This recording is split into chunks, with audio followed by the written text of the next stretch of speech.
think what's really interesting about you is that you started this ensemble with another former podcast guest, Sammy Saif. I mean, how did that all get started? Because I know he actually tried to get me on board too, but I told him, this is a really good idea, but I'm too busy to do it. So you obviously are part of it now. So I'm like really interested. How did that all come about? Sammy is a very good networker and finds interesting people to collaborate with on LinkedIn and on Instagram. Did you say LinkedIn? Yeah, I think he reached out to Amr first and asked him if he would start the ensemble. Amr, the clarinetist. What's his last name? Ahsan, yeah. Amr Ahsan, the clarinet player. Yeah, and he said yes. And then at first I was pretty skeptical. I was like, Sammy, how is this ever going to work? We don't have any institutional backing. Like, what do you think is going to come out of this? And he was really insistent. He was like, no, we have to do it. We have to do it. And then eventually he convinced me to sort of jump on the same ship as him. And then we sort of started this ensemble. And I don't regret it because it's been really fun and rewarding so far. Yeah, Ensemble Phoenicia, yeah, right? Ensemble Phoenicia. Yeah, so I mean, it was his brainchild then. It was his idea to do the ensemble. Yeah, he basically began talking about the ensemble. I think he told me that he wanted to start an ensemble like last year. And then at first people say things, they want to start ensembles. You're like, oh yeah, cool. Yeah, we'll start an ensemble eventually. And then it kind of never happens. But then he was pretty insistent that no, he actually like wanted to start it. And it was funny because we were planning our first concert, which was earlier this month, and I think we had like 2 weeks to plan the concert, and it didn't seem like it was going to be possible to plan everything in that short amount of time. So we were kind of scrambling, but in the end, somehow everything just fell together super nicely. And sometimes that's all it takes to get started, is just giving yourself a deadline that seems impossible and then just doing it. So was the deadline the concert date? Is that what you mean by a deadline? Yeah, once we booked the hall, there was like no turning back because we'd already committed to doing something. At that point, we gathered the repertoire that we really liked to play and that we felt really confident and comfortable sharing with the audience, of music by Middle Eastern composers. So both Amr and I had played stuff by Kinan, and I had played stuff by Layal, and so we were like, okay, let's start there. And then basically we just assembled a small program around the pieces. So you got Kinan Azmeh and his wife Layal Shaker to be on the show, which is really cool too, because these are like two of the big, Middle Eastern voices in classical music, which is really cool. They really liked the project, and so it was a very natural kind of collaboration so far. No, it's funny because Sammy also tried to have me be a part of it as well. And I told Sammy, this is a good idea, and I think you're the one to do it, but I just don't have any time. I'm doing this thing. I'm doing, I got a lot of projects. I'm writing projects in addition to the teaching. So I literally just have no bandwidth. Yeah, but that's totally fair. But don't worry, we'll still rope you into it somehow. I feel like it's not the end for me. Yeah, Sammy Saif is also a very persistent guy, but I think he learned that from me because he was asking me for a lot of advice for a while before he went to CUNY Graduate Center. I remember him pushing and pulling with me about where he should go, where should he go to school, etc. But I think he learned a little bit about that from. I'm a little, I have a little ego in this with Sammy. It's like I feel like some of these things he learned from me, which I think is cool. Yeah, absolutely. Yeah, he gives you so much credit too. He always says he speaks so highly of you. He's a very nice guy. He's a very nice guy. But the LinkedIn thing, I have to learn that from him. I couldn't figure out LinkedIn for the life of me. Yeah, it's interesting. It's crazy. A lot of people only respond through LinkedIn. I was able to get in touch with Yo-Yo Ma on LinkedIn or something. He responds to LinkedIn back messages. Up. Wait, what? You messaged Yo-Yo Ma on LinkedIn? Yeah. And he answered? Yeah. Okay, you gotta talk about this. Yeah, LinkedIn is a powerful tool. So last year, my pianist friend Emma and I were trying to put together a project, and we needed Yo-Yo Ma's help for something. And she actually played with Yo-Yo Ma during COVID because she's South African. And so he was putting together some South African video, like online video things. So she already had contact with him. he found her through LinkedIn, because I'm sure he searched like South African pianist, and he had messaged her through LinkedIn. That's how they got in contact. And so Yo-Yo Ma uses LinkedIn then? He does use LinkedIn. Interesting. Yeah. Okay. He uses LinkedIn. And I know that he actively searches for people on LinkedIn. You personally know someone that he searched. Yeah. So based on that, you're like, okay, if I reach out to Yo-Yo Ma in this way, I at least have a fighting chance versus like Instagram and or he responded. Facebook or... I mean, he said no, but he responded. Okay. Yeah. And it was him. It wasn't like his agent or his team or whatever he has. It was him. It was him, because he said some pretty... Well, since he knew Emma, he like followed up with her on her projects, and he known about her and what she was up to. So it seemed like it was really him. Yeah. Yeah. But at least you got her. So it was a no, but you got a response from him. Yeah. You didn't like keep pushing on him. Well, he straight up didn't even answer the question. I think he was just kind of like, oh, thanks for reaching out. Yeah. I'm like way too busy. That's crazy. Yeah. I would, Yeah. The amount of messages I get, and I barely have like almost 3,000 subs on my main YouTube thing. The amount of messages I get a day, it's almost like, I mean, I answer all of them, right? But it's like, I could already think if I had 10 times as many, I wouldn't be able to answer. I just physically can't. But like this Yo-Yo Ma, I mean, he actually answered you, even if it's a no. It's like, at least you have a foot in there. You can be, hey, I asked you about this a while ago. I had this other thing going on. Yeah. And at least you'll get some answer. Yeah, maybe I need to be more like you. I have to be more persistent. I think that is a good strategy. I think we're taught in I didn't mention this before, but you're a violist by trade.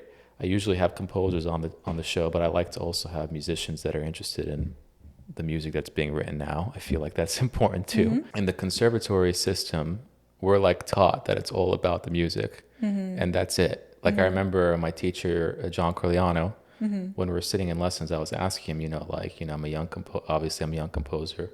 You're an established composer. I mean, like, besides me writing good music, like what do you foresee anything else I have to be good at? He said, no, if you write good music, that's enough.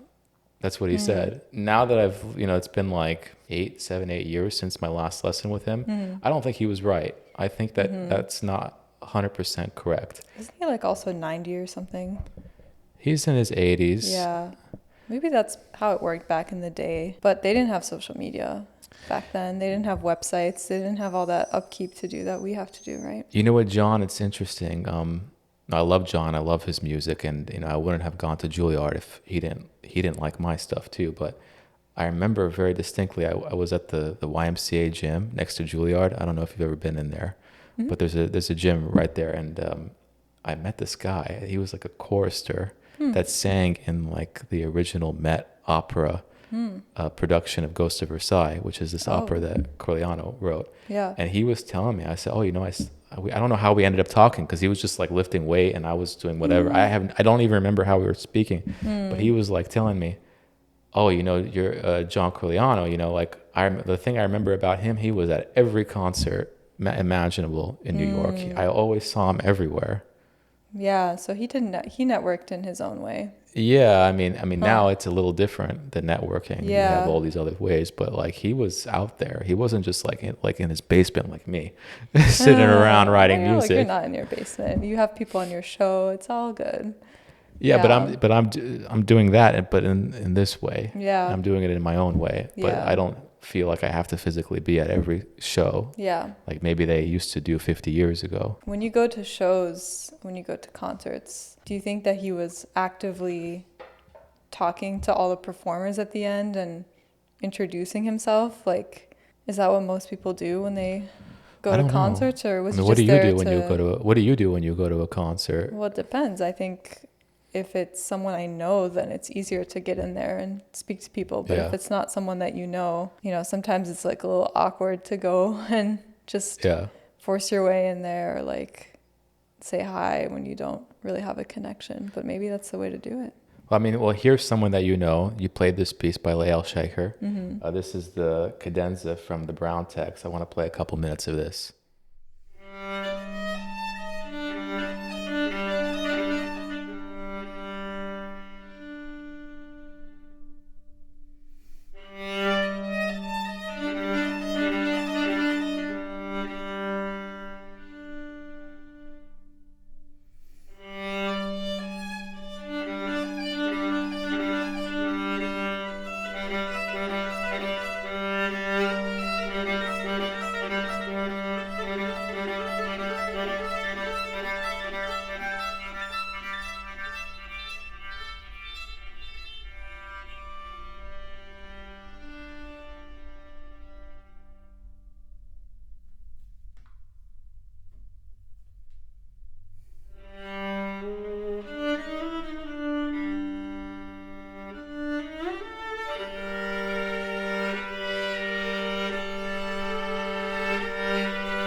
Like, so for example, you go to Leal's concert and something like that, you obviously know her. You go to a concert like this, like what's your thinking? I mean, you go to this concert, you just easily go backstage, or what's the protocol for a musician going to another friend's concert? Yeah, totally. I think in that case, depending on the venue, it would be appropriate to try to, if not backstage, at least wait for them in a like public area or something.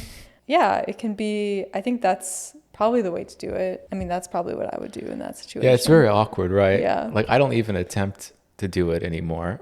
Like, when I go to a concert, even if it's someone I know, I don't even care to meet them afterwards, because I figure they're tired, they're being mauled by other people. I'm just like, I try my best to only go to a concert if I really want to go and I really just want to hear the music, and that's it. And the last few times I've been to a concert, that's like literally what I've done. I just don't even, I like to just be invisible. It's like the complete opposite of what I'm doing here, Yeah. So I mean, that's I don't know, it's weird, right? Like, but that's my mentality now these days. Going back to the Middle Eastern stuff, I mean, why are you interested in that specifically? I'm half Lebanese. That's a starting point. And growing up, I didn't really listen to that much Arabic music at home, mostly because Lebanon has a kind of complicated history with French colonization, and a lot of the music being produced in that part of the world is very heavily influenced also by Western classical music, because that's seen as like the classier music, or there's this sort of hierarchy within the music society where, even though my dad is Lebanese, he never studied Arabic instruments. He studied piano in conservatory, because that was like sort of seen as the more like elite or higher up version, the version that was going to get you places. And I just think back to this weird dichotomy of like, why is Western music more highly valued, even in countries where, like Lebanon doesn't necessarily need to have a hierarchy like that. I mean, there's great and very complex and wonderful Arabic musicians producing great music. And I was kind of getting to a point in my classical music education where I wondered, like, why do these divides exist, and what makes it so that like Western music is always seen as, greater than or above other kinds of music, and how can I fix that, and how can we like dismantle that sort of power dynamic that has sort of existed. So like what happened in the early 1900s, it's basically happening right now in China. I mean, like everybody there plays, like, I think in China, it's like the most amount of piano students there are in the world. Yeah.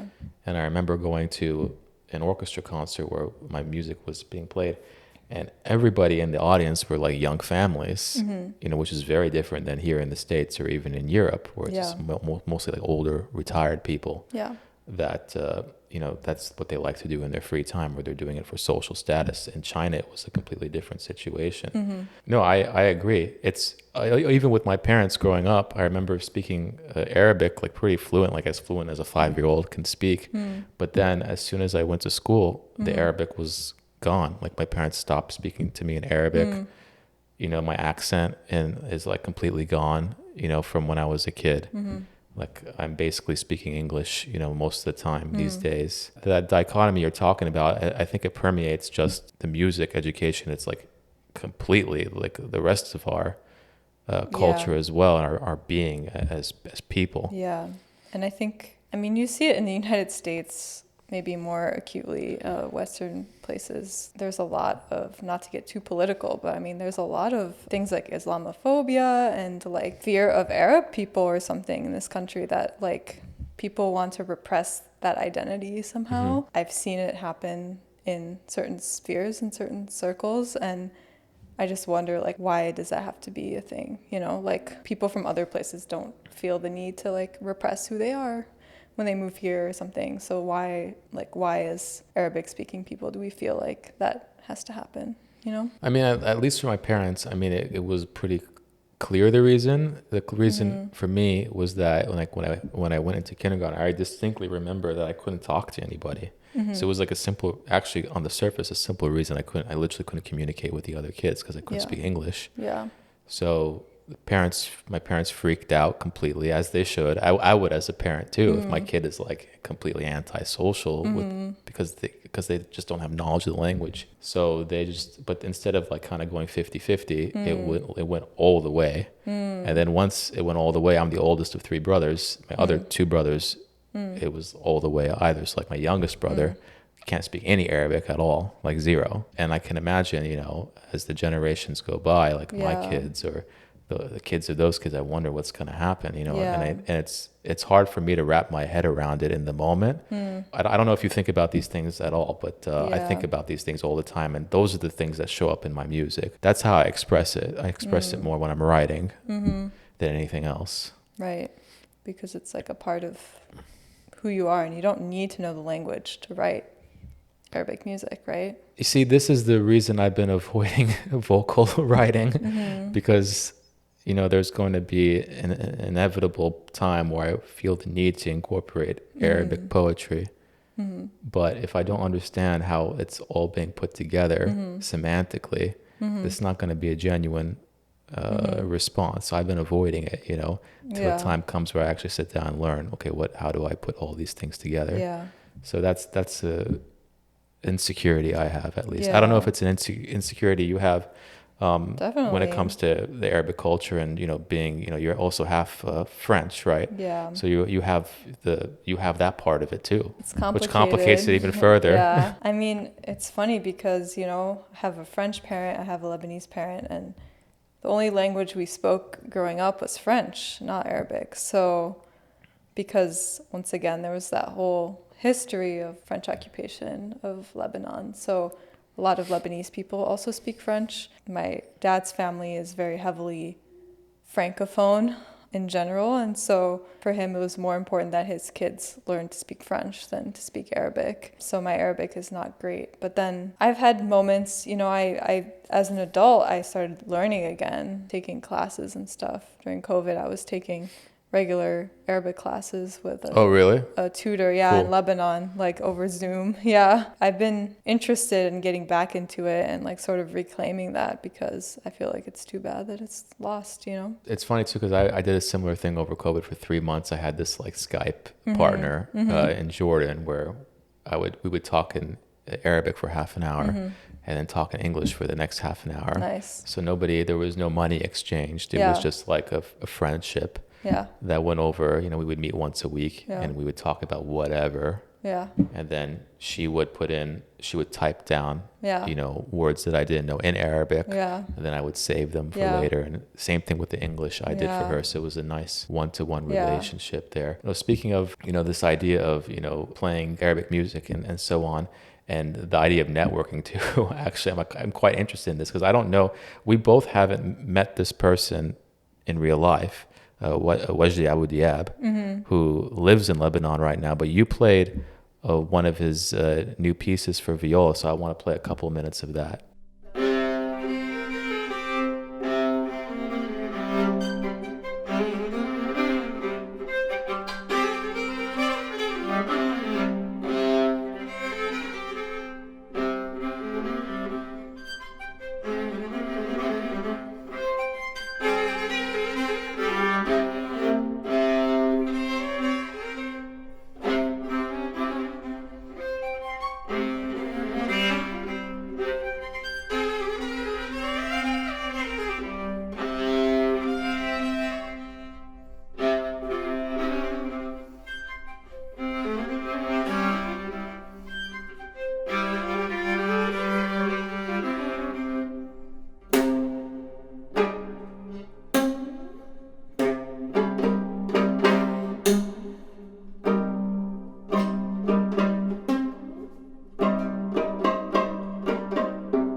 wondering with this, because this is a composer that is from Lebanon, lives in Lebanon.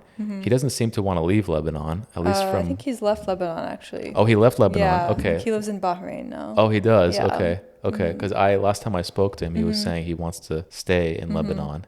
Yeah. But that's interesting. Okay. Yeah. I mean, this guy is someone that, he knows the Arabic tradition, and he's very entrenched in the Western tradition, but he doesn't live in a Western country. Yeah. What was your experience like playing a piece like this? Really then? interesting. Yeah. I think for him, compared to the other composers that have Arabic influences, I would say this was like by far the most Arabic sounding piece that I had to play. And I think for a couple of reasons. I think though Wajdi, teaches classical composition or writes with Western notation, he also knows Arabic music really well and is like really good at Arabic theory and knows like all of that like the back of his hand. And so I think there were certain things in that piece specifically that were notated like in a Western way, but wouldn't be played the way I would play it in like a Mozart concerto or something. I had to be much more aware of the style. I had to be much more aware of the performance practices found in Arabic music. I think one thing we ended up talking a lot about in that piece was the way that I play grace notes. Because you know how like in a Mozart concerto or something in Western music, you'll like kind of emphasize the grace note. Like especially in Mozart, there's like that like Luftpause thing. So it's like more like the grace note is like kind of a big deal. I think in Arabic music, I noticed that it was like the opposite. So it's like really fast, like barely audible. And something that I had to work on was like reframing the way I played grace notes. Well, they're not called grace notes. They're like ornamentation. Right. But the way it was notated was like a grace note. I remember also telling when I was with the LA Phil, we had grace notes in the melodic parts, and I stood up a couple of times, said they need to be faster. They need to be faster, like so fast, like exactly what you. But I think the way you said it was better than the way I said it. I was just like, I just stood up and said it needs to be faster without knowing what the physical capability. Just hearing 50 violins trying to do a grace note. Yeah. It's amazing, like, when they're all doing it at the same time, how much differentiation is between some people. Like, you just really, you hear it too much almost. Yeah, for sure. What about the microtones that we just heard? Because he notates them as quarter tones, right? But did he ask you to differentiate them more? Did he say, this E half flat should be higher or lower? Yeah. Or did he let you interpret that no, in your way? How was he? Yeah, it's really specific. Just the same way that we learn scales in Western music, we spend hours slaving over intonation and making sure that everything is perfectly in tune. I mean, it's the same deal when we talk about microtones. As someone who's not like as familiar with microtones, so I didn't have the same kind of training in microtonal intonation. So there was no like formal methodology that I used to learn microtones. And I mean, that's something that's a personal project for me that I want to get better at and keep exploring, is how do I incorporate that into my daily practice? How can I play scales with microtones every day and keep working on fine-tuning the intonation? Are there etude books for this, the way that there are etude books for, learning your scales and arpeggios and things like that? There are definitely some books that I've come across. There's like the Inside Arabic Music book, and it's basically explaining all the maqams. And I think it even comes with a CD. Is this the one by Abu Shamais, the violinist? Yeah. That lives, I think, in Queens, right? Yeah. Yeah, and I haven't read this book, but I know that it exists. It's a recent book. I'll put it down in the description below, too, in case anybody is interested in checking it out. But, for sure. But there aren't that many resources in general I've seen, especially for Arabic music. I mean, I think also YouTube is a really good resource that I've used.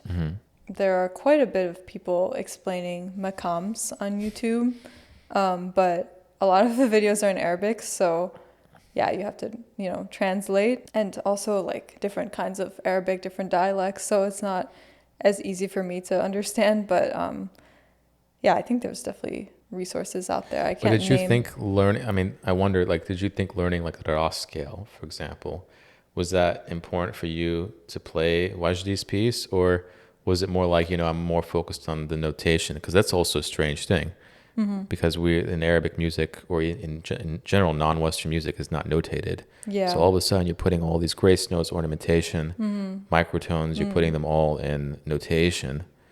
Were you focused on just delivering what you saw, or were there things that Wajdi was telling you, I couldn't really notate this precisely, but this is what I would like you to play? You mentioned the thing about the grace notes, but was there anything else that he was saying that, okay, I couldn't really figure out how to notate this, but I want you to do this too? I think there were some rhythmic things, actually. Yeah, I mean, I guess that kind of goes hand in hand with the grace notes. I think what can be challenging is that it's hard to play something that looks really complicated on a page and stay like in a very steady rhythm when there are like lots of added layers of complications. And I think a big thing we worked on was just like not letting the complications of the notation get in the way of the groove. Oh, okay. Yeah. That's a good note. So he gave you this note? Yeah. Interesting. Yeah. Because the music is, and the excerpt, it shows the notation. It's very complex. Yeah. But he didn't want it to sound that way. Yeah, I think he was going, I mean, it's a dance. It's a sort of traditional but dance. And so he wanted it to sound like a dance, not like how do I play this? Like, let me trip over myself 6 times so I can play exactly the right thing, No, absolutely. Yeah. Absolutely, yeah. No, I am very guilty of that. And I mean, the next thing I want to play is an excerpt from my piece. You didn't make it sound like that, but I knew when I was writing it that it might pose some issues. So let's turn over to like something completely different, which is the piece I wrote for you. This is Tasalsul 4, which is part of my big sequenza series I've been writing, ongoing series for solo instruments. So let's play a couple minutes of that.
Wajdi, like it's very overt. Like he has these scales, he's got these rhythms that definitely belong in the tradition, and he's interpreting it on notation in his own way because he's so well versed in both.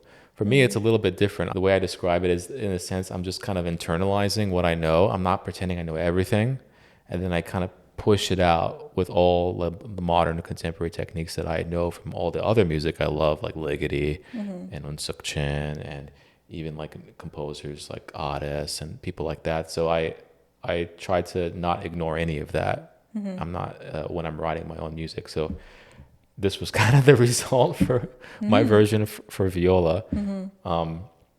Yeah, I don't know. I actually never have asked you. I mean, when I gave you the piece, it was like, all right, here's the piece, and we need to record it on that day. But I never really got a chance to dissect, like, now that it's been many, many months afterwards, what that whole experience was like, the good and the bad, and trying to learn how to play all these harmonics that we just heard in the first couple of minutes.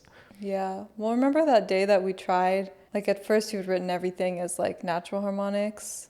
And I remember not being able to play some of them, like especially the quarter tone ones. Like, I think in theory you could play them. Probably something that composers learn a lot is like, oh, let me do some math and like do the harmonic series and figure out like exactly how certain harmonics work on an instrument. But every instrument is different. Every instrument has its like quirks and tendencies, and sometimes, you know, like in theory you could play a harmonic but it won't sound good. It'll sound kind of muffled, or it'll sound like not in the right texture. And I think the tendencies that a lot of composers sort of compose from this like theoretical, oh, I studied this in a textbook almost, and then I'm not saying you were doing that, but like I'm definitely guilty of that in a lot of what I do.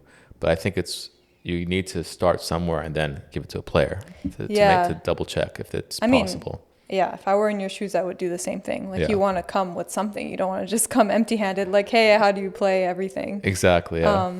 So that's something that I've been noticing more and more is like, okay, so this is like theoretically how you would play that, but now let's see how we can apply this to like this instrument, how we can apply this to like this particular timbre that you're looking for, like what exactly is it that you want, and then how can I like help make that happen in a way that is going to serve original purpose, which I think in that case it sounded to me like you wanted something pretty continuous. You wanted like a pretty even sound, like something that would sound like pretty much lyrical, even though it was all harmonics. You didn't want like crazy like ups and downs. It wasn't supposed to be this like jarring, like one note sticks out and then you can barely hear the next note. But I think the way that my instrument works is that if we had done it as natural harmonics, then it would have been like really uneven, versus if we had changed it the way we did to like artificial harmonics, then it could sound like the even sort of tone that you wanted. Yeah, I mean, this is a good point you made, because I think we as composers, we get too caught up in the notation. We get, especially Western composers, we get too caught up in notation. We get too caught up in the idea.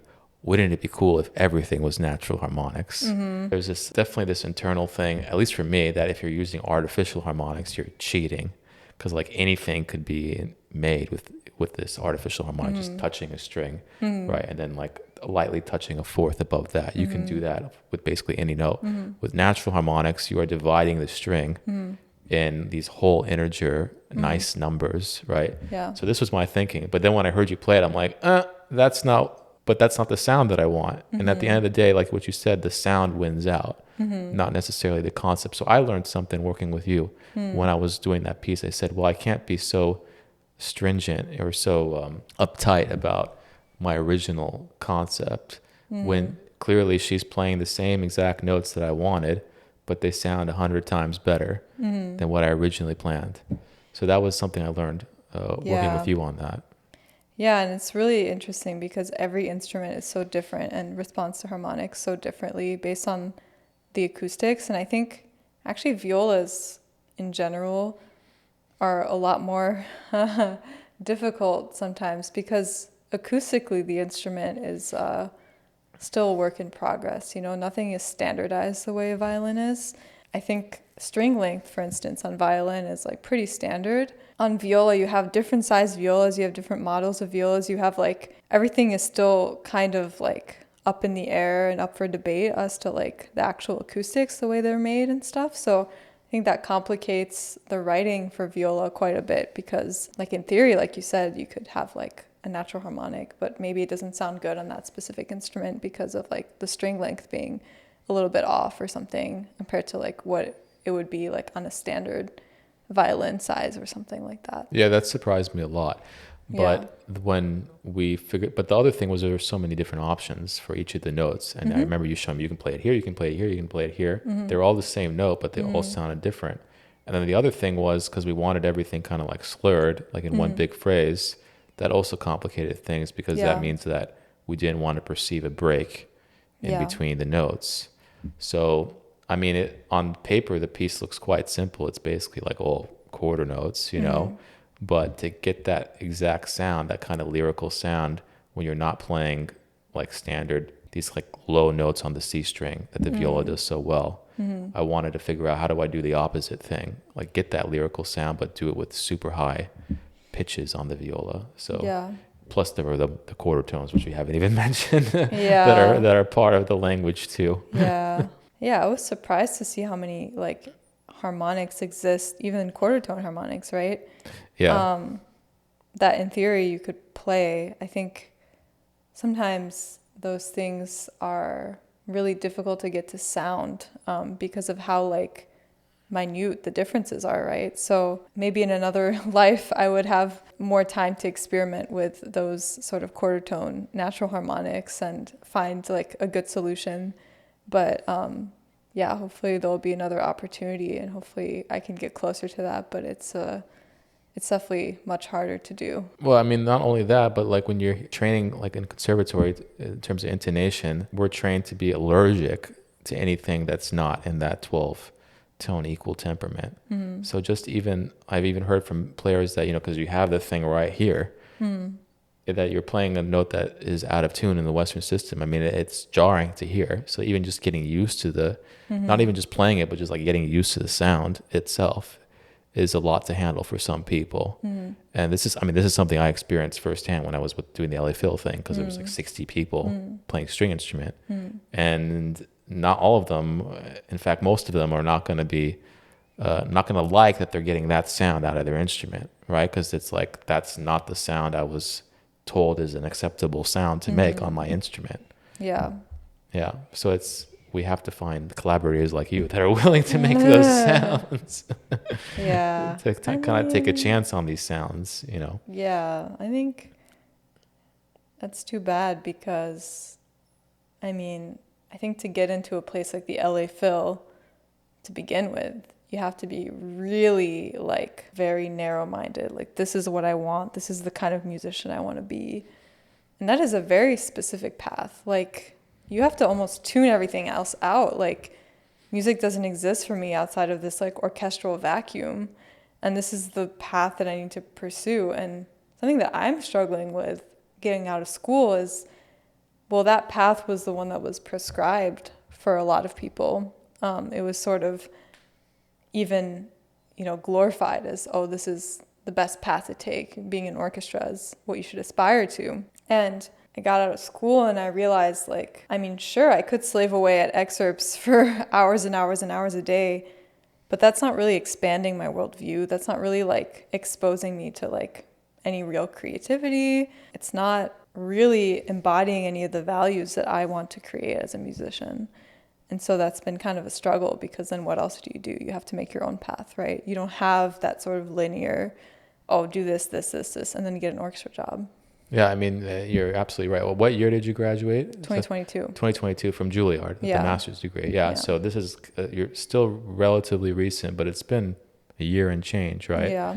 Since you graduated. But like what you're describing is absolutely correct. I have a very good friend in the LA Phil that she was telling me that, you know, she had to take basically lessons for, I think, at least a year, where all she was doing was orchestral excerpts. So she wasn't really playing any solo or chamber music. It was all like, I got to get these excerpts, these however number excerpts down, so that when I do all these auditions and all these different orchestras, I'm ready to go. Yeah, you almost have to train like you would like for a sporting event, you know? It's almost like an athletic competition at that point. But a specific sporting event. You're training for the, you know, you're training for the 100-meter, you know, butterfly sprint. Or whatever. It's one, you're not like training for like, many different sports. You're training for like this one specific, you're throwing that disc or whatever. That's what playing an orchestra musician is like. You have to become such a specialized master of one skill. And I think, it comes at a very high opportunity cost, right? For a lot of musicians, because that means that you're like closing so many doors for yourself if that's the path that you choose to pursue. The way that I see it is, okay, I can pursue this orchestral path.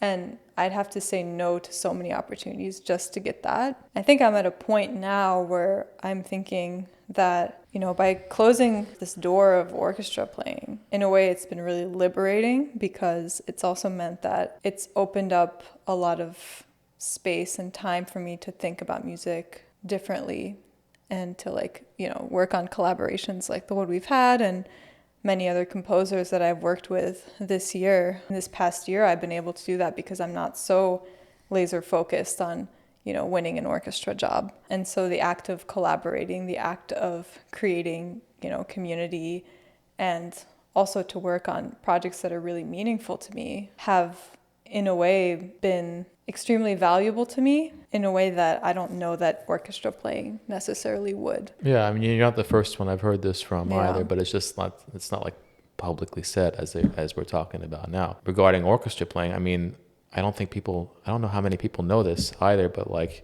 just because you don't have an orchestra job doesn't mean you can't play in an orchestra every now and then. Yeah, like exactly. In that gig that I just did, there was a violist that we were talking about off camera, Wendy Richmond, who doesn't play in the orchestra. She was subbing. Yeah. But she played, and she plays a lot of the thing that she does is she plays a lot of new music. Yeah. She used to play in the International Contemporary Ensemble, and now she's teaching, she's also teaching. She still got to play in orchestra and participate and actually play a brand new piece of music on top of that without having to be a constant member every single week, going through the motions, so to speak. Yeah, and I think, I've been thinking a lot about it as a newly minted grad, is that, you also have to decide, what are your priorities, musically and otherwise. Some people, I think, like the low risk, very stable path. And, orchestra is a great way to make that happen, because it's, you have a salary, you have benefits, you have everything that a normal job gives you, other than it's playing in an orchestra. But for me, it's great, but it also comes at a huge cost, right? So, you have to weigh the pros and cons of every situation and go after the opportunities that make sense. But I think for me, it's more that I want to, explore Arabic music further. I want to collaborate with composers, and I want to continue to explore that path at this stage. Yeah, absolutely. Well, this is great. I appreciate you coming on, and until next time. Yeah, thanks, Saad. Thanks for having me. Yeah, absolutely.